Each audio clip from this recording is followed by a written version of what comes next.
सतगुरुदेव की जय। बंदी छोड़ कबीर परमेश्वर जी की जय।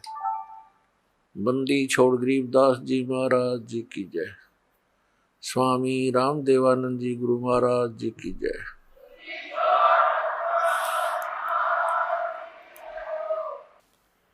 अब गुण किए तो बहुत किए, करत न मानी हार।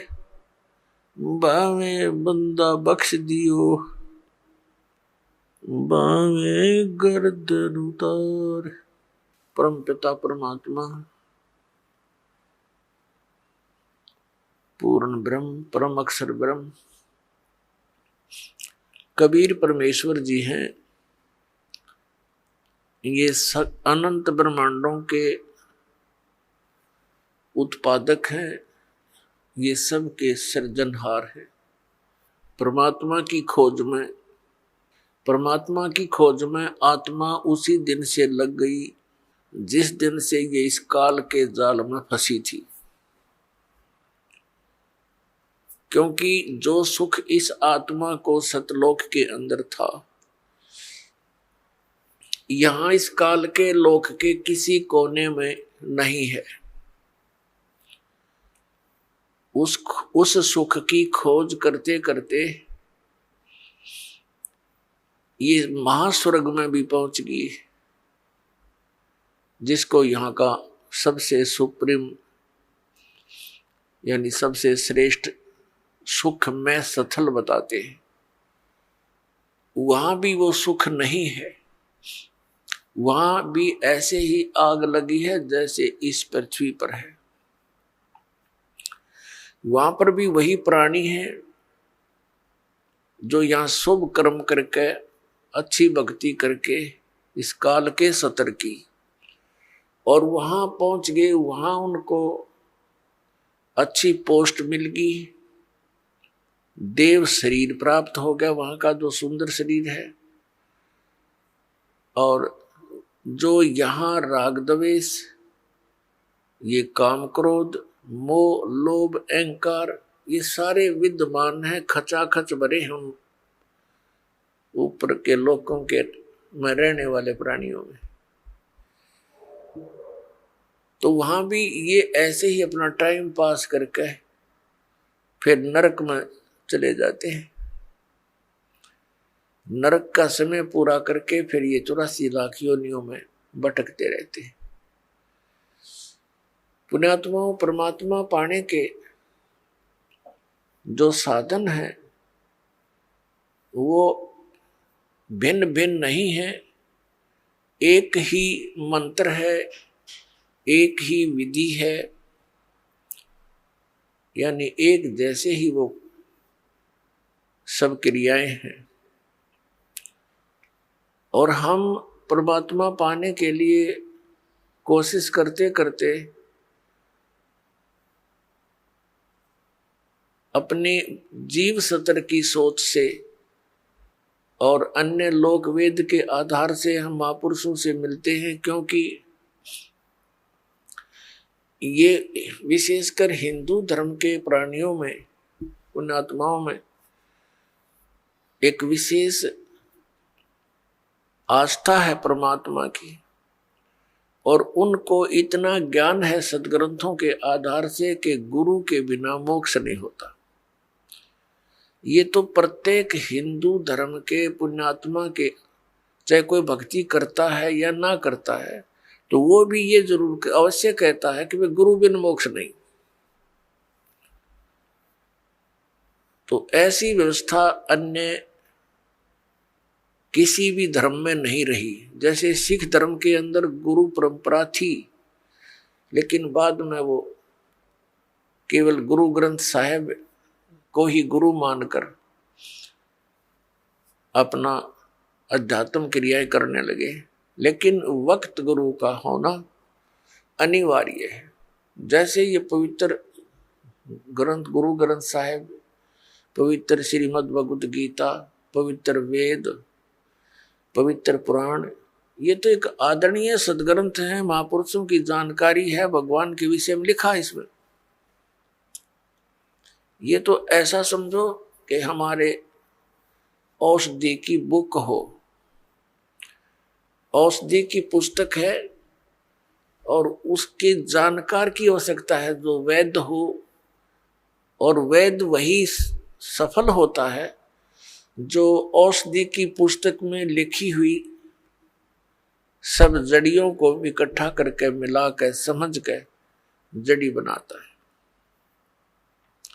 इसलिए वक्त गुरु की आवश्यकता है। तो पुण्यात्मा, इस धारणा के अनुसार इस आवश्यकता की पूर्ति के लिए ये प्राणी गुरुओं के पास जाने लगे। अब श्रद्धालु को कोई ज्ञान नहीं होता क्योंकि वो तो जिज्ञासु होता है। जैसा भी उसके गुरुजी साधना करने को कहते हैं वो समर्पित होता है, वैसे ही करता है। तो पुण्यात्मा, सभी भक्ति भी कर रहे हैं और बुराइयां ज्यों की तो बढ़ रही है। काम, क्रोध, लोभ, मोह, अहंकार किसी के अंदर भी कमी नहीं बनी। इसका कारण क्या है कि पूर्ण संत ना मिलने से तो कभी भी ये शांति इस समाज में, इस लोक में नहीं हो सकती। 600 वर्ष पहले परमात्मा आए थे, स्वयं एक संत की भूमिका करके चले गए और साथ में एक जुलाहे का कार्य भी किया करते थे, ये प्रमाणित करने के लिए कि भाई परमात्मा पाने के लिए, क्योंकि उसमें भ्रम फैला हुआ था कि ब्राह्मण वर्ग ही भक्ति के अधिकारी हैं। बाकियों को तो इन्होंने ऐसे लगा दिया था, श्राद्ध श्रुद्ध निकालन खातिर क्रियाओं में उलझा दिया था। और विशेषकर यही माना जाता था कि ब्राह्मण ऋषि, महर्षि घर त्याग कर चला गया जो व्यक्ति वही परमात्मा पा सकता है, या घना बड़ा सेठ धन दान करता हो। तो परमात्मा ने सब शंकाओं का निवारण करने के लिए एक शूद्र जाति में रहना पड़ा। उस समय छुआछूत चरम सीमा पर थी, अत्यधिक छुआछूत थी। ब्राह्मण लोग शूद्रों को निकट भी नहीं आने देते थे, दूर से बात करते थे। और उस समय परमात्मा एक जुलाहा जाति के अंदर रहे। वैसे तो उनका जन्म नहीं हुआ था, सतलोक से आए थे, सहशरीर आए थे। एक नवजात शिशु का रूप धारण किया था कमल के फूल पर, बाहर एक तालाब सरोवर के अंदर। वहां से एक नीरू नीमा नाम के जुलाहा दंपति उठा ले गए थे और वहां परमात्मा की परवरिश लीला होने से और फिर जुलाहे का कार्य करते हुए जनता को ज्ञान भी देते थे, भक्तों को यथार्थ ज्ञान समझाते थे, सूक्ष्म वेद का प्रचार करते थे। वो यही हमें ये प्रमाणित करने आए थे, एक उदाहरण देने आए थे कि परमात्मा पाने के लिए जाति और धर्म और कर्म, यानी जैसे कोई ज्यादा बड़ा सेठ यानी धन अधिक या कम, ये इसके लिए कोई मायने नहीं रखता। गुरु पूरा हो और शिष्य सूरा हो, सूरमा। सूरमा का अर्थ है कि इस भक्ति मार्ग पर जो प्राणी लगता है तो उसकी सब क्रियाएं अन्य संसारिक व्यक्तियों से भिन्न होती है, तो उसमें हमारा समाज बाधा करता है। और जो उन बाधाओं की परवाह ना करते हुए आगे बढ़ता है इस भक्ति मार्ग पर, वो सूरवीर होता है। कौन कौन थे सूरवीर? जो आप जी को बहुत, जिनका ज्ञान है, सुप्रसिद्ध है। धरु थे सूरवीर, प्रहलाद थे सूरवीर, और मीराबाई थी सूरवीर,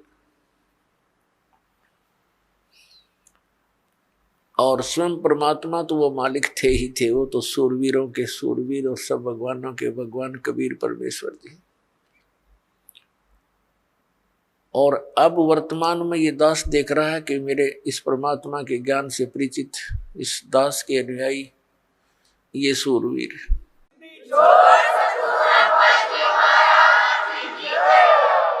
क्योंकि क्रोथा कांड के दौरान इस दास को इतना बदनाम कर दिया गया था झूठा, और इतना परेशान किया गया परमात्मा के बच्चों को, लेकिन ये सूरवीर थे, ना किसी से लड़े और ना डरे।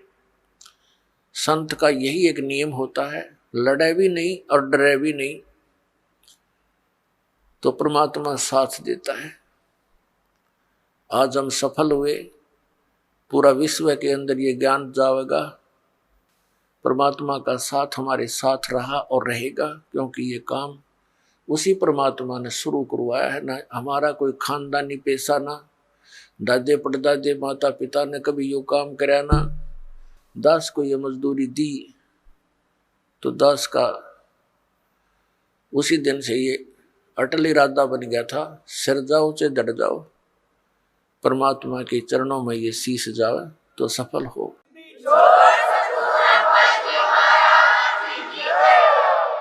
आप सुन रहे थे जगत गुरु तत्वदर्शी संत रामपाल जी महाराज जी के मंगल प्रवचन। अधिक जानकारी के लिए विजिट कीजिए हमारी वेबसाइट www.jagatgururampalji.org। संत रामपाल जी महाराज जी के शुभ आशीर्वाद से पूरे विश्व भर में 500 से भी ज्यादा नाम दीक्षा केंद्र हैं, जिन पर संत रामपाल जी महाराज जी द्वारा ऑनलाइन निशुल्क नाम दीक्षा दी जा रही है। अपने नजदीकी नाम दीक्षा केंद्र का पता करने के लिए संपर्क करें 8222880541।